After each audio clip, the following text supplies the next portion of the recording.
Acclaimed Professor Binta Abubakar is accused of selling a better life to young, vulnerable PNG nationals. They're extremely isolated. They are pursuing an education, a dream that police say was never fulfilled by the Nigerian woman arrested on arrival at Brisbane's International Airport yesterday. Several living in a shipping container that are being driven long distances, some in the boot of a car.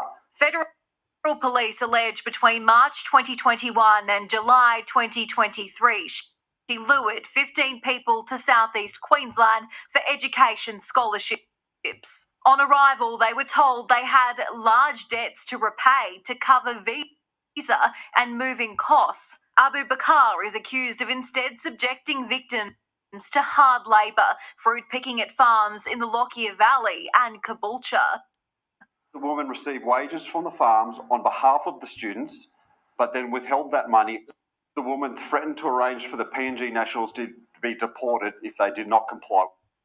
Police say the business Bin College is legitimate. It claims to be associated with Central Queensland University, who confirmed a previous engagement with the education agent but terminated it in January 2023 and was unaware of the investigation. Some of these victims were as young as 19, all the way up until their mid-30s. Some of those individuals were working 7 days a week, 10 hours a day.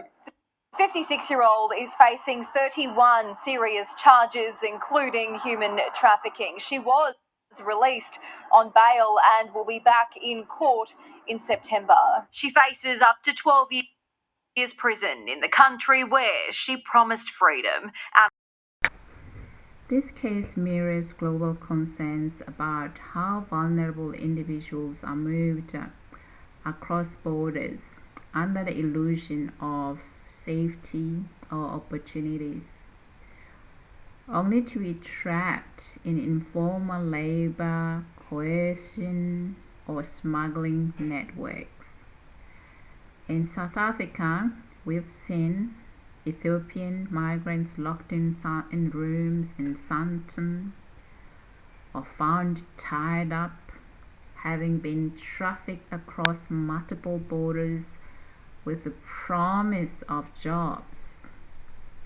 In Poland, similar events have occurred with Somalians and Ethiopian nationals arriving in via the Belarus, often ended up being, stashed in houses or facing deportations. In all these stories, the threat is consistent. A better life was promised. Control, silence, and suffering followed.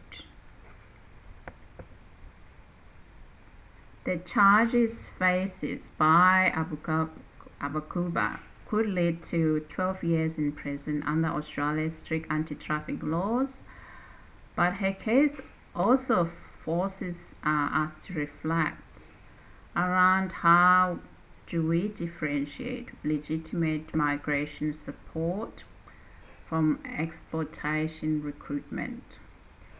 What safeguards are in place to verify education providers, especially for international students?